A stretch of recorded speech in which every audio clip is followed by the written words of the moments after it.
Well, hello there, motherfuckers, and welcome to your Smackdown review. Oh my god. So we have a pay-per-view coming up, and once again, the show is boring. Why am I going to invest time in a 3-hour show when SmackDown can't even get the job done when it comes to entertainment? So we start off with Daniel Bryan and Shane. Can I ask a question here? What was accomplished in this first segment? Shane wants to know why Bryan wouldn't let Shane fire Owens and Zayn. And it's like, okay, so what's holding Shane back exactly? He's the commissioner. He has power over Daniel Bryan. Bryan is just the GM. Shane can still fire him if he wants to, but I guess, it's like they don't want to butt heads. But it's kind of silly when you think about it. It's like Bryan is not twisting Shane's arm. He can still fire them. But, it's more about, because these are talented guys. So once again, we're talking about the guys' ability to wrestle fake matches. That's why they don't deserve to be fired from a storyline standpoint. So why did they build this whole thing up with its Survivor Series that they might come to Raw? And now they're making like, Owens and Zayn are hanging on by a thread. I'm not really getting this whole storyline. It seems like it's always like this is how it's been for so many years with the WWE. They come up with a storyline, then they kind of backtrack it, and then they kind of don't really explain what they're doing. They change a few things, and then by the end of it, it's not fucking rocket science. All it is, it's just two guys. They almost made their team, they were in part one of the reasons that SmackDown lost at Survivor Series. These guys don't treat, Bryan or Shane well, so why would they want to have them on the show? Right? They're renegades, so just put them on Raw. Wouldn't that make more sense? Instead, it's like, but they're talented. But I want to fight. It's like, enough already. It's not even that interesting. And why are we going to sit here and watch all this shit play out when nothing's really happening? I'm just going to keep putting you in hard matches, because I realize you're talented. What a bogus, stupid, lame way of booking this show. If you want to know why this product will never get over with mass audiences again, this is exactly the reason why. Because this shit doesn't even make sense. When you're watching Walking Dead, you have to sit there and be like, does Rick go like, should I kill a walker? Well, the walker, was a good person at one point, and I'll, it's like, it's not like that at all. I got a better example, actually. If you're going to have conflict between two people, at least make it like Maggie and Jesus, where they have a different philosophy on how to handle, the saviors. Like, you could at least, so Walking Dead fans will appreciate that. You don't have to really think so hard. It makes perfect sense to the mass audience that's watching the show. They don't have to go like, what's going on here? It's more like, oh, wow, this is intriguing. It's how it should be. So we get our first match. It's New Day defeating Chad Gable and Shelton Benjamin. So, after all this build-up with the Usos and wrestling one-on-one and all this and protecting them in their tag match, we're just going to have the New Day go over them. See, this is what I'm saying. It's like they waste so much time building something up and then, but that's it. So, they don't care. I don't care. The Bludgeon Brothers defeated the Hype Bros. And, again, it's like the same exact match as last week, okay? I said the Bludgeon Brothers, they look good. They look like a real team. The story here was that Mojo Rawley attacked Zack Ryder after the match. Zack Ryder started cutting a promo saying the landscape has changed, and that's why, they're not able to get any wins. So Mojo, attacked Zack Ryder was beating him down on the mat. Backstage they asked him why did he do it. He said because the landscape has changed. Here's the thing about this. I'm happy to see this. I've seen these videos that I like Zack Ryder. I don't think Zack needs Mojo Rawley. Mojo's got the size and everything. Can he be something? I don't know why. Why the hell did they have the guy win the Andre the Giant Memorial Battle Royal this year if they weren't going to do anything with him? Like, how ridiculous does that look? At least they did certain things with Cesaro. At least they did certain things with, Big Show and Baron Corbin. At least they were on the show most of the time in one way or another. But, you take a look at what they've done with Mojo Rawley. It was like they had a chance in that Battle Royal to give the win to Jinder Mahal, which would have made more sense. But they wanted to have that football player spot. We had somebody help him from the NFL so they could get that little spot in. And there you go. So now fast forward, and this is where we're at. So, why now? I assume they're going to do a feud because I don't think it's going to be like Zack Ryder is just going to forget about it and go on to being a singles wrestler. First of all, they were teasing this breakup like a couple of months ago. It's almost like they forgot about it. And now they're like, oh, you know what? Now we'll do it. See, this is what I'm saying. The complication of storylines, the on and off switch, the magical on and off switch of every single storyline on the show, where when they simply just don't feel like doing something, they say, fuck the fans. We don't care if they notice the lack of continuity between shows. We're just going to fucking flip the switch off and turn it back on when we feel like it. And I think that's a pretty fucking shitty excuse for just having incompetent writers that don't know how to write a consistent show. So, we might have a feud here. And it's kind of like with Goldust and R-Truth. First of all, where is Goldust and where is R-Truth? And this is going to lead in what I'm about to say. So they broke Goldust and R-Truth up.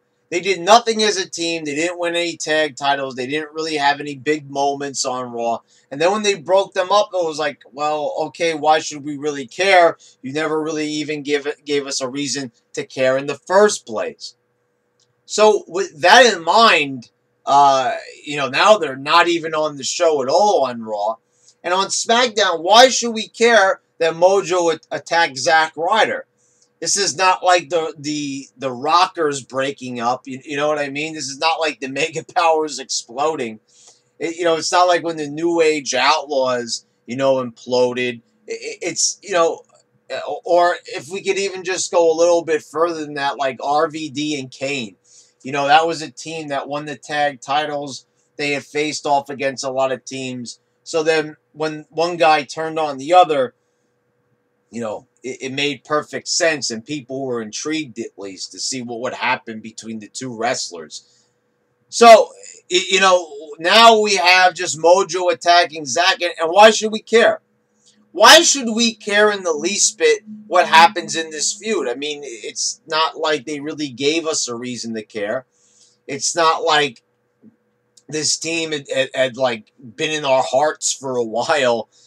But anyway, like I said, if it leads to maybe Zack Ryder, kind of finally getting the leg up that he deserves, then it might all be worth it. But then again, they could just give the win to Mojo and go about their day and both disappear from the show for good. Bobby Roode was backstage cutting a promo. Baron Corbin interrupts. Roode challenges Corbin to a match. Corbin just says no and walks off. Well, that was stimulating. You can't make this stuff up in the writing. I mean, if that is not just the laziest way of getting out of a match. I mean, obviously, they'll probably have a match at Clash of Champions, but leading up to that, I mean, like, just no and walking away. Could you maybe make a better reason why Corbin would get out of the match? Could we have a brawl? Could we have a stronger exchange of words between the two? Something, something stimulating at least, a little something there. Instead, no. It's kind of like, of course this wasn't a play on that, but I'm saying recently I was reading a story where they had a guy that won a video game tournament, and when he was asked to comment on it, on his win, he just went, no. They asked him, do you have anything to say to the audience? And this guy who won this video game tournament just simply said, no. So I was like, Corbin, no. So, what I mean? It's like, all right, so you have nothing to say. So we have a whole show with, millions watching at home and thousands in the arena. Might be half empty. I don't know. But I'm saying it's like you have this whole audience listening to you. And I don't want to say hanging on your every word because nobody really pays attention to these promos anymore. But, that's all you got. Okay. All right. Maybe he's got nothing to say. I don't know. AJ is ready to face the Singh Brothers. Jinder and the Singh Brothers attack him before the match. AJ still goes on to win against the Singh Brothers. And after the match, Jinder attacked the Singh Brothers, which is good. I hope he's finally getting rid of those two guys. And I don't know if he's going to go on to face AJ because I don't know what it is. Did they just want to get that AJ Brock match out of the way? Maybe they will give the title back to Jinder. It's really disappointing because I feel like it is a failed experiment. I look at Jinder and I see a star.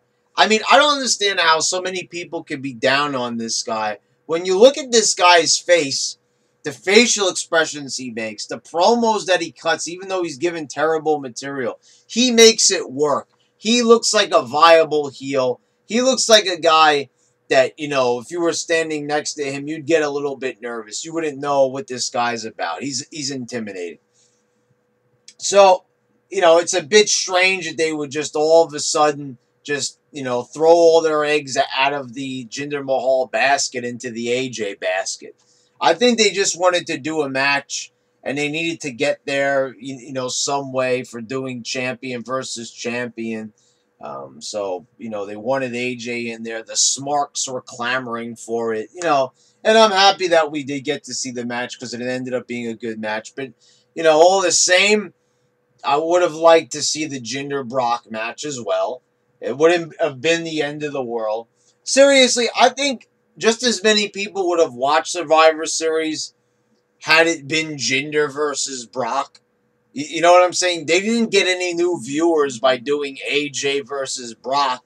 All it did was please the same fans who were going to watch the show anyway. So at least he's getting rid of the Singh Brothers, or at least I hope. This way maybe he could go on to beat AJ and now be a more respectable champion. We don't have to see that terrible shit anymore where it takes 3 men to beat 4 men when you had the Great Khali in the Punjabi prison match. 4 men to beat 1 guy. Even though the guy, who has the belt, he's the champion, and he also looks like he could beat the shit out of Randy Orton on any given night. Well, that doesn't matter. He still needs 3 more people to help him, and 1 guy that's over 7 feet tall.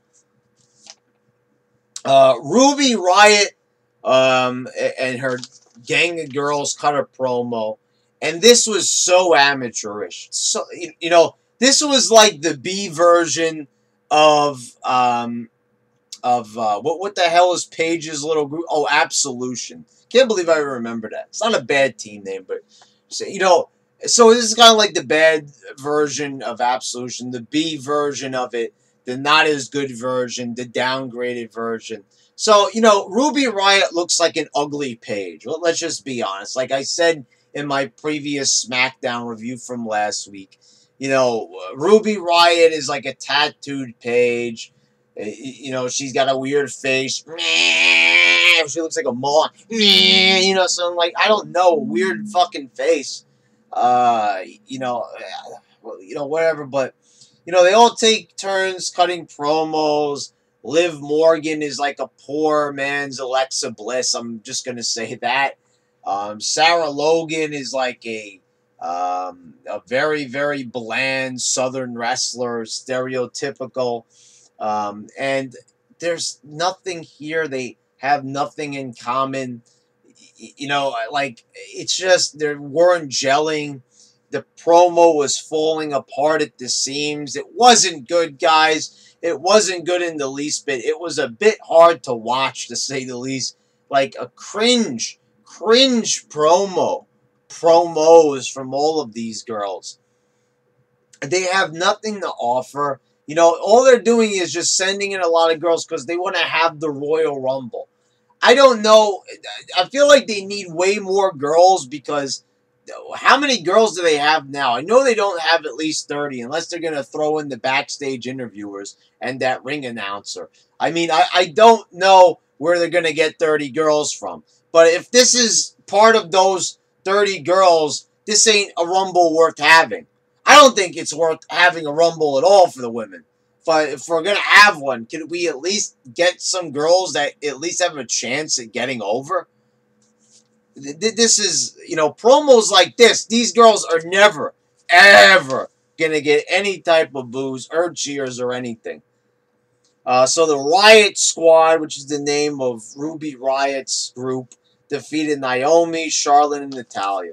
And they did what they always do in every single women's tag match. Natalya ended up walking out. I don't want to have anything to do with this. You know, how many times are they going to reuse that spot of the girl just walking out? You know, oh, I'm done with it. You know, they've been doing that shit since, like, AJ Lee's been there. She walked out of the match. You know, everybody just walks out of matches. They stopped doing that for a time, but now they've been doing it more lately. And stop. Because it's dumb. You keep on doing that same spot. At least have Natalya at least attack the girls or something like that. Have her attack Charlotte or Naomi. All right, but whatever. So, you know, Charlotte just won the belt. She's already taking the pin. I guess that's what we're going to get. It's going to be Charlotte versus Ruby Riott. Hooray! Hooray! But, you know, why are they bringing these girls in when they're green as fuck? I mean, seriously. They are fucking greener than a goddamn Ninja Turtle. Fuck, man. I mean, you got to be kidding me. That promo backstage. What are we doing here? What is this weird feminist thing? You know, I heard it from Paige's mouth on Raw. I got rid of the term diva like it's an accomplishment. What was wrong with the term diva? Oh, was it insulting? Did it trigger you, Paige? What? I mean, come on. You know, was it that bad of a term? It was a renowned term for many years in the WWE. You know, it was superstars and, you know, and divas. You know, now, like, you can hear how bland it is at Survivor Series. We have a men's match and a women's match. Sounded so fucking boring. I mean, at least when they said divas match, you knew that, you know, and they didn't have to separate saying this is men and this is divas, because obviously divas meant women, you know, and it stood out instead of just saying women. Now it's divas. I don't know. You know, whatever. It's just a word. We could sit here all day and pick it apart. But, you know, it's almost like at the end of the day, who even fucking cares? But I'm just saying, it's like, now they gotta, like, go the extra mile because of what's in the news and, you know, all this craziness that's going on college campuses. So, you know, so they don't really care about continuity at the beginning of the show and making their show more viable in the competition with all the other dramas on TV that use continuity as a way of telling a good story, like in The Walking Dead. They don't care about that, but they'll reach out to the feminists. Oh, hey, you know, it doesn't even matter. You don't even have to look good anymore. You know, Ruby Riott, look how fucking ugly she is. And she's still, you know, at the forefront. She's going to challenge for the women's title. She's not a diva. She's a woman. I mean, so you clearly see the distinction there, you know.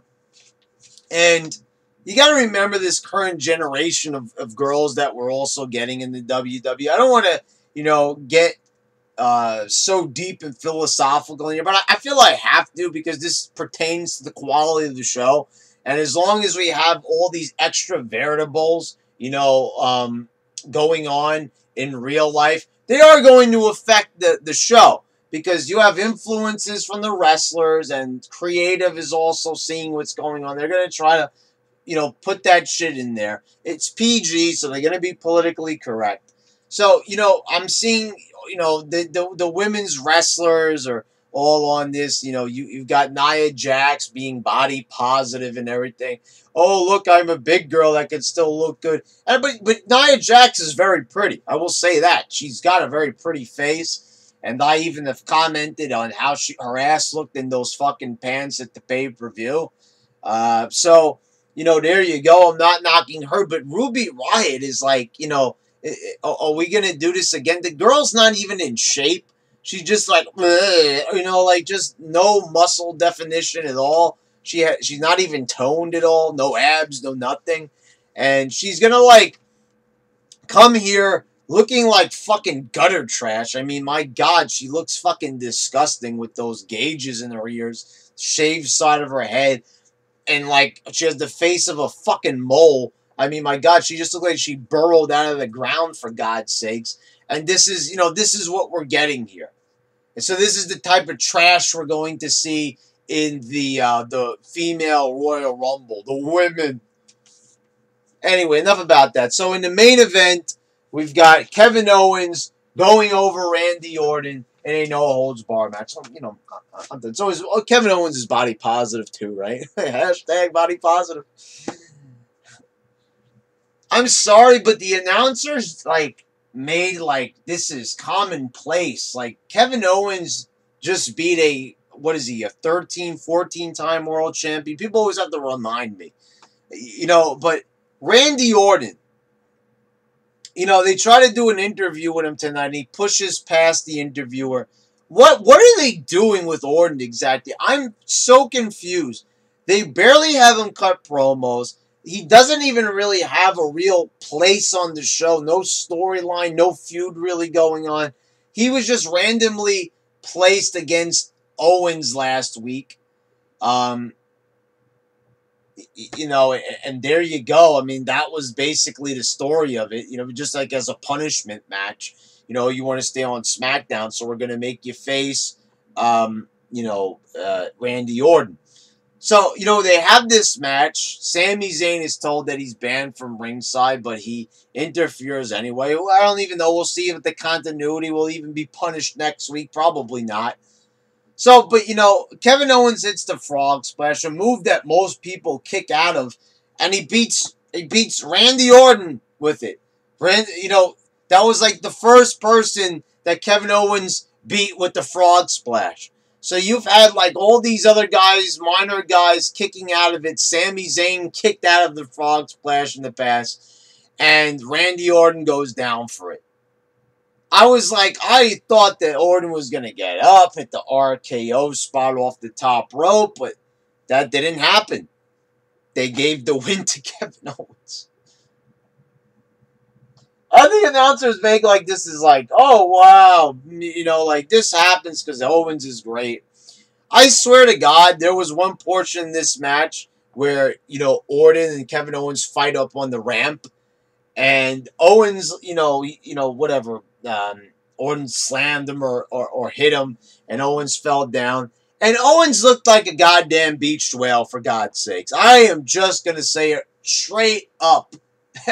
He looked like a beach whale that just fucking, got the tide just brought him in, flopped him right there, onto land, and there he was. I mean, my God, guy's got to get in shape, for God's sakes. I know he's in better shape than he was in Ring of Honor. I saw the guy up close back in the day, and, he's still got to get in better shape. He's got to get in WWE shape, for God's sakes. I mean, he's going over Orton. This guy with a great look, a great body, a Hollywood look to him, and you're telling me that this is commonplace? I mean, guys, let's be honest here. Let's really be honest here. people gotta look like stars to be on a TV show. I mean, you're putting girls out there like Ruby Riott's little squad. You know, at least you could say that Paige looks like a star. I've said that in the past. You know, Paige's group, those girls look a little bit better. And at least the one that's with Paige, the blonde, she's really fucking hot. Um, and what culture has even compared her to Trish Stratus, which, that might be going a little bit too far. She ain't that hot. She ain't that good looking. But at least Paige's group looks a little bit more reputable. Like maybe they could even just start to begin to deserve to be there. Ruby Riott's group looks like a bunch of schlumps. I mean, my God, they look like fucking gutter trash. All of them, especially Ruby Riott. Anyway, guys, there you go. This show, well, it sucked. I mean, to be quite honest. You know something? And I forgot to even do the Breeze Dongo segment. They copied Saw. I was bored during that segment. I mean, they've just kind of went a little bit too far. It's been going on for way too long. They were in there with the Ascension. They're chained up. The key to their shackles was inside the decapitated stuffed horse head, that they did like many months back. Like they were trying to figure out who, chopped up that stuffed horse. So the key was inside. They uncuffed themselves. They leave the Ascension there. And the poisonous gas fills the room. I'm not even joking. This really happened on the show. And, so I guess the Ascension are dead. This was poisonous gas. Okay. I don't know. So, yep, they're dead. All right. So there you go, guys. That's the rest of the review.